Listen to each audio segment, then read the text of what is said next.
What's up everyone, Lakonde Mwila here, back with another video, and we're talking K8s. One of the biggest challenges when operating Kubernetes at scale is managing unrelated workloads and different teams that share a cluster. In some cases, you might have one big cluster, and in other situations, you might have multiple clusters housing different teams and workloads. A couple of years ago, I was part of a project that had multiple EKS clusters that were accessed by the ops team, solution architects, QA testers, and different development teams that were responsible for microservices. And there are a number of best practices when it comes to multi-tenancy, but you have to take a step back and consider some very important factors that will help you scale the rest of those practices. And those important factors are organization and isolation. Organization and isolation of your teams and their respective workloads is the main goal, and both Rancher and Argo allow you to do this. Now, these tools serve different purposes. Rancher is a Kubernetes cluster management tool or platform, whereas Argo is a GitOps continuous delivery tool. Both of them, however, have this concept known as projects, and projects in both tools essentially support organization and isolation for multi-tenancy functions for your teams and your workloads. In Rancher, projects are dynamic groups of related namespaces. So from a workload perspective, you can have dev, stage, and prod environments of a certain application in distinct namespaces. And then each of these can then be grouped in a project. From a team perspective, you can give strict granular access to the team or teams responsible for those application environments. And you can define roles for team members so that they only have access to perhaps a specific namespace or namespaces, or have admin rights at a project level, or if they need to, only read-only access. And this basically gives you role-based access control according to team structures that exist outside the context of Kubernetes as a whole. And furthermore, namespace and project management in Rancher also allows you to set resource limits. And this is important in multi-tenancy because you don't want one team and its workloads to hog all the resources of the cluster, because that could affect performance or availability of other workloads using the same cluster. And that's Rancher. So where does Argo fit in? Projects in Argo are groups of Argo applications. An application in Argo is a connection between the source Git repository and a namespace on the target cluster. So when you group applications in Argo in the form of a project, it allows you to isolate unrelated workloads, specifically for the context of GitOps continuous delivery. And similar to Rancher, you can apply fine-grained access control for user operations in Argo, allowing teams with different purposes and requirements to function on the same cluster and platform without directly impacting the operations of another team. So why use these tools together? Because in multi-tenancy, you have teams that serve different purposes. And these purposes vary from lifecycle management of infrastructure, architecture visibility, workload testing, and building and shipping of software. And Rancher and Argo can help you fulfill these different functions whilst enabling you to solve the root issues of multi-tenancy, which are organization and isolation, so that you can focus on the core things. All right, so I am signed into Rancher at the moment as the main administrator. You'll notice that there are 4 different clusters over here. The one right at the bottom is the local cluster, so that's where my Rancher application is actually running. The Charlie cluster is the main cluster that I'm actually going to be working with. That's the one that's going to have multi-tenant users as well as different workloads running on it. The beta cluster is a GKE cluster, but we're not really going to be dealing with that at all. And then right at the top is a cluster dedicated to running Argo CD, which is for my GitOps deployments. And so we will take a look at that a little bit later when we're exploring what projects and isolation looks like in the context of Argo CD. But we're going to start off with viewing things from the Rancher side of things. And for starters, I'm going to look at the users. And so, as I mentioned earlier, you want to essentially start from outside of the context of Kubernetes when it comes to organizing things. So identify the different people and what their cluster personas are actually going to be when it comes to interacting with the cluster. So that essentially means what are their respective roles going to be, because that will also help you map out the permissions that they should have and what they should have access to. And so you'll notice on this list over here, right at the top is the default admin. So that's, you could think of that that as the super user, which is what I am currently using right now. And then below that, we've got Lucas and Lewis, and they are working together on a project, an e-commerce project on the cluster Charlie. And then on the same cluster, we've got Luke, who is working on a Node.js project on the same cluster as well, Charlie. And then right at the bottom, we have an operator. And so whereas Lewis, Lucas, and Luke are each dealing specifically with workloads, the operator does have visibility of the workloads and can actually operate at that level. But in addition to that, the operator is essentially functioning as a restricted administrator and can also configure the underlying infrastructure on the Charlie cluster, whereas these users here cannot. Now, when I say a restricted administrator, that means that this operator cannot make any modifications to the Rancher cluster. So these are our users. It is pretty straightforward to create one and assign the relevant permissions to them. But again, it all has to start off from outside the context of the cluster and defining those specific personas. So what we're going to look at next is to actually have a look at the Charlie cluster. And so as I mentioned, Rancher allows you to organize your workloads in projects and namespaces. Namespaces are obviously native to Kubernetes, but projects are custom resources that allow you to group your namespaces, specifically those that are related. For example, you'll see over here, we've got project e-commerce and project Node.js Express, which refer to the previous project that I was referring to when I was speaking about those different users that I mentioned. And if you want to create a project, it is straightforward. Simply come over here. And so I'm going to type that out, project test. You can obviously add a description if you see fit for that. And by default, the main administrator will operate as a project owner in this case. And so project owners can completely manipulate the project and all of the resources within that specific project. So that would be namespaces and any resources deployed to those respective namespaces. And if I wanted to add one, for example, the operator,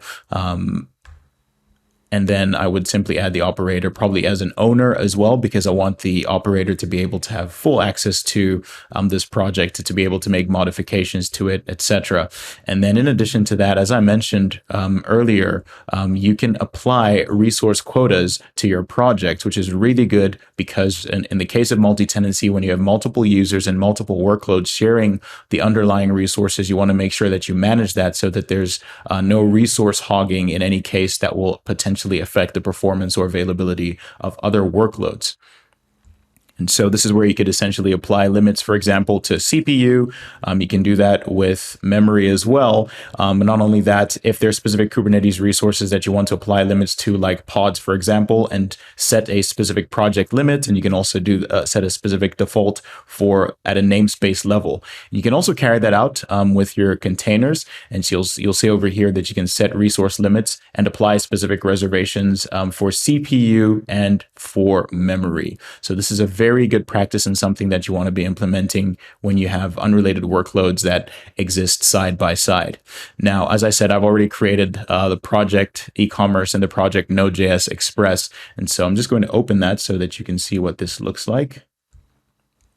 I'm going to edit the configuration. And what I want you to see over here are the different users. So as I mentioned earlier, there we've got Lucas and Lewis who are working on the e-commerce project. And I've also got my operator. But you'll notice the difference here is Lucas and Lewis are project members. So that means they can make changes to any of the resources inside of the project. They can create namespaces and do just about anything within those namespaces, but they can't modify the project itself. The operator, on the other hand, can make changes to the project. So the resource quotas and the container resource limits that they can apply, that can be applied, the operator would essentially be taking care of that. So this also helps you sort of already start separating concerns for the distinct roles. That's obviously not to say that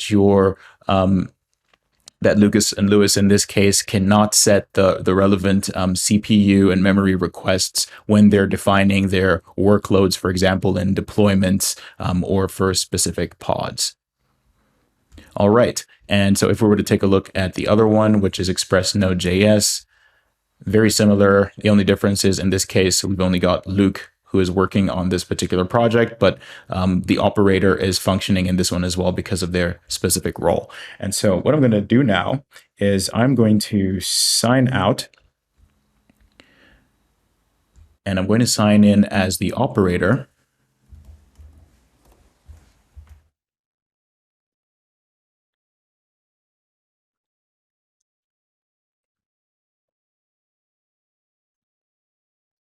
And so you'll notice that the operator has access to 3 of the 4 clusters that Rancher is currently managing. They, as I mentioned earlier, is a restricted user, so doesn't have access to the Rancher cluster. I'm going to click on Charlie because that's our point of interest at this time.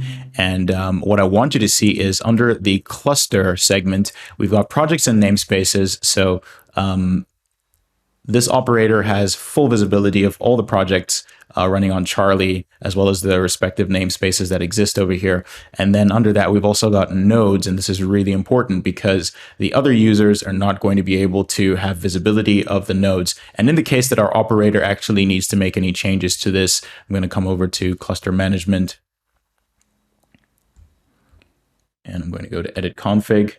If there was a need to make modifications, whether it's updating or upgrading rather the version of my Kubernetes cluster, or if I wanted to modify the node groups and make specific changes there, or make networking changes to the API server endpoint, for example, enabling auditing, or rather enabling logging for at an auditing level, API, the scheduler, etc. So all of these lower level configuration details are only privy to the operator because of the respective permissions that I assigned to the operator. And I'm going to sign out now, and I'm just going to show you the example of one of the others.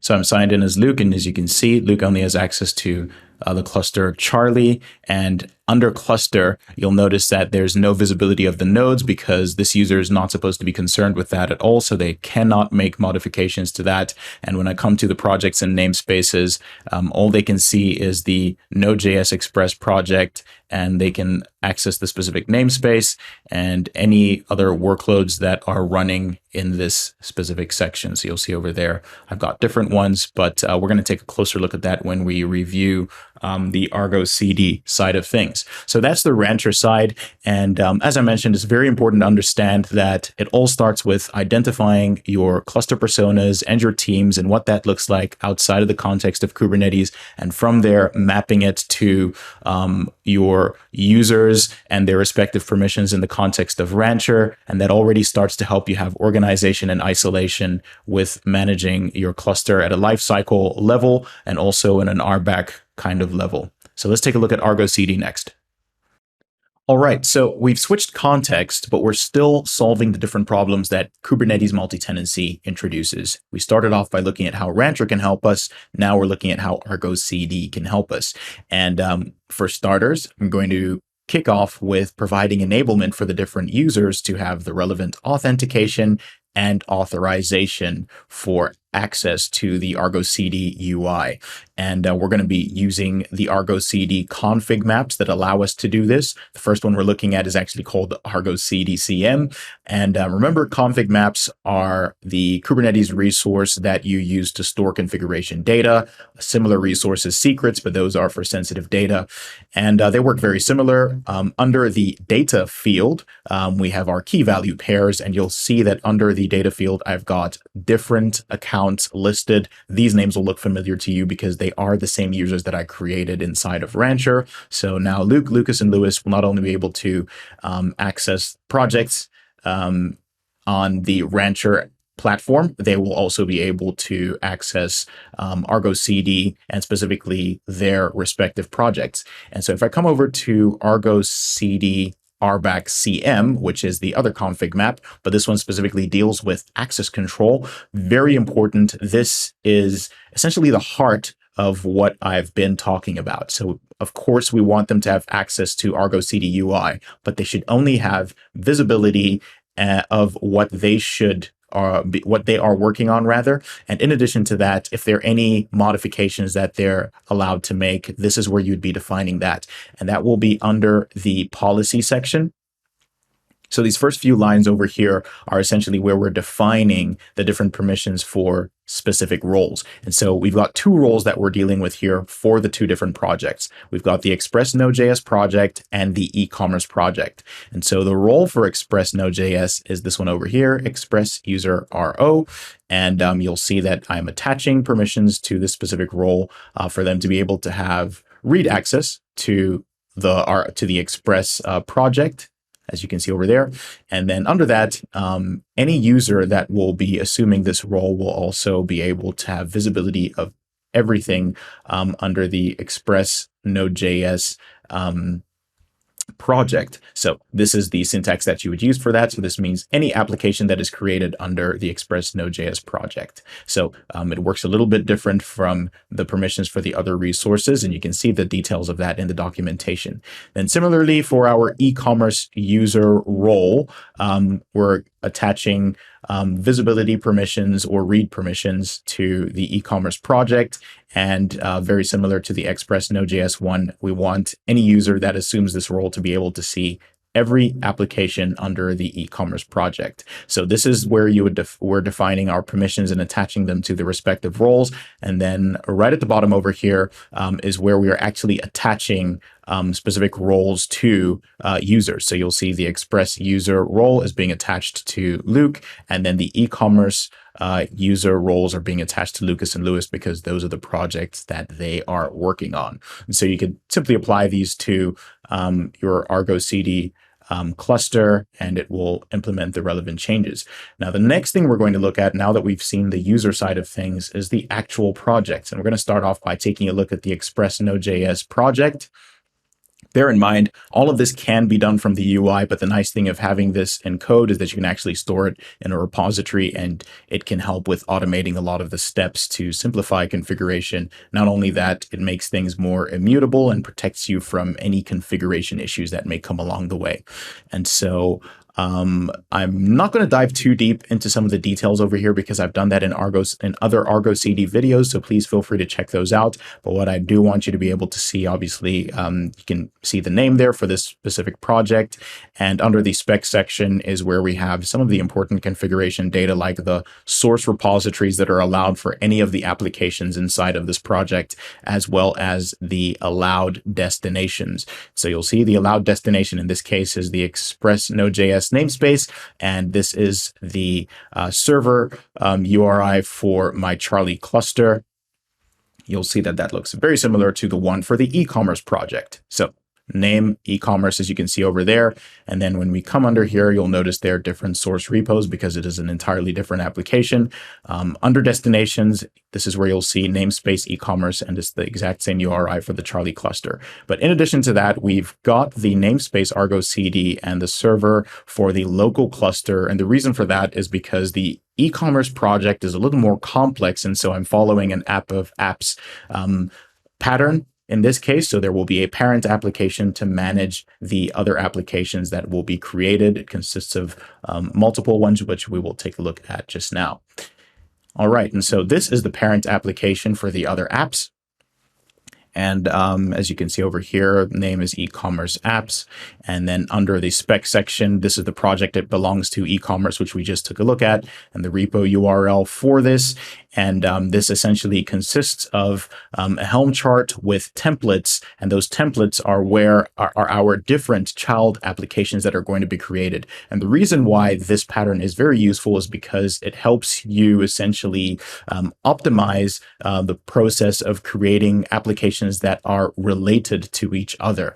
And so if I open this up over here, you'll see exactly what I'm talking about. And so we've got GraphQL, and we'll just take that one as an example. And you'll notice that this is obviously very generic. So if you've worked with Helm charts, then the templating feature will look very familiar to you. And so what we have over here are some generic properties that will be universal to the other applications as well. If I opened up orders, you'll see something very similar. Now, these are distinct Argo CD applications that are going to be created, but because they have common properties, we can essentially manage them with an app of apps pattern. And under the values, you will see, let me collapse that to make this a little bit simpler. You'll see that they've all got the same server destination, and they're all being deployed to the e-commerce namespace. So it is a relatively complex pattern, but it still helps in many ways when you're dealing with larger applications. Lastly, we've got our Express application, which is very straightforward. It's a super basic Node.js application. If you've watched some of my previous videos, then you'll be very familiar with it. And so there's no need for an app of apps pattern in this case. It is just one application as opposed to the way the e-commerce one is structured. So this is just going to be deploying a single pod and a service. But as you can see, under destination, it's got this. It's also going to be deployed on the Charlie cluster under the Express Node.js namespace. All right, so now that we've had a look at the source code side of things, I'm going to switch over to the Argo CD UI. And what we're looking at right now, I'm signed in as the administrator, and these are all the projects that exist that have been created inside of Argo CD, and all of them are for the Charlie cluster. And so if I come over here to application tiles, these are all the different applications. We've got e-commerce apps, which is that parent application for GraphQL, orders, and products. And then we've got Node.js as well. So from an administrative perspective, we can see everything, which works perfectly fine. And we'll delve into the others a little bit in a short while. So what I want to start off by talking about is actually the Node.js application. And so now we're going to delve into some of the more popular concepts when it comes to best practices, rather, of multi-tenancy. And so you want to be able to ensure that there's the right segregation and the right permissions as well for your different workloads that are going to be running on a cluster. And so some good things to follow are to make sure that you're not making use of the default service account. You want to be able to restrict the permissions for your different pods, create a unique service account that pods are going to be identifying with. And so you'll see this is the service account that I've created for the Node.js application. And the service account is called Express Node.js Service Account. It's a bit of a mouthful. And then I'm going to open up the deploy resource, because something else I want to show you that is related to something we covered earlier is under the container spec configurations. You'll see under resources, I have still set limits. So it's still good to be able to do that at a project level, like I demonstrated in Rancher, but you still want to also specify the resource limits over here. You can also add quotas, and you can see what is being made use of for the containers that are going to be spun up by this particular deployment. Also very important is being able to ensure that your pods are only able to speak to the other pods that they should be speaking to. So by default, namespaces do not give you strict isolation. The Kubernetes network model allows all pods to be able to speak to each other by default, regardless of the namespaces they're in or the nodes that they have been deployed to. And so you want to make use of network policies to essentially control the traffic using the ingress and egress traffic for your pods. And this is one resource that you can use for that. All right. So in addition to that, so you heard me mention that I've created a service account. Well, that's just one step. The next step is obviously to create a role that will specify the permissions for that specific service account. And then you're going to use a role binding resource to attach those specific permissions defined in the role. You'll see over here a role reference to the specific service account, so that those are the permissions that it makes use of. So these are some very common and good practices when it comes to multi-tenancy. This is more of at a workload level. So I thought it would be good to provide that context while we're over here. All right, so this is my e-commerce application. That's the parent app, and these are the child applications, as you can see. I'm just going to open up one, which is orders. And these are all the different resources that have been created for orders. If you want to have a quick look that our application is actually running as expected, this is the Node.js one. And over here, this is the orders API from our e-commerce application. All right, so we've looked at things from an administrative view, but what we should do now is actually see what it would look like if we were to sign in as one of the other users.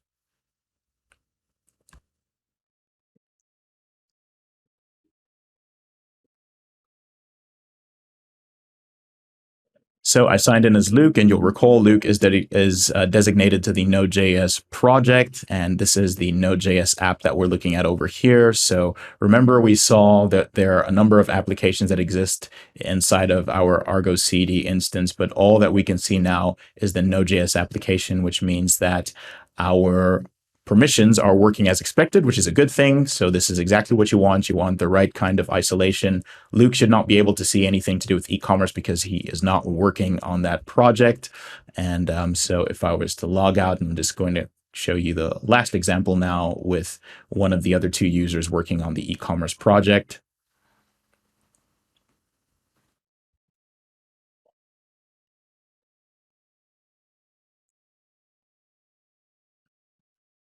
And there we go. So now we've got our e-commerce apps over here and all the child apps that fall under that: GraphQL, orders, and products.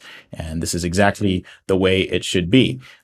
No visibility of the Node.js application. So that brings things full circle. I hope you're able to see the thread through both Rancher and Argo and how their organization through projects allows you to essentially have that organization and isolation at a foundational level before you start implementing some of the workload implementations like the ones I mentioned, obviously having namespaces, service accounts, roles, network policies, etc. Thanks a lot for watching. If you found that helpful, hit the like button, subscribe to the channel, and stay tuned for more.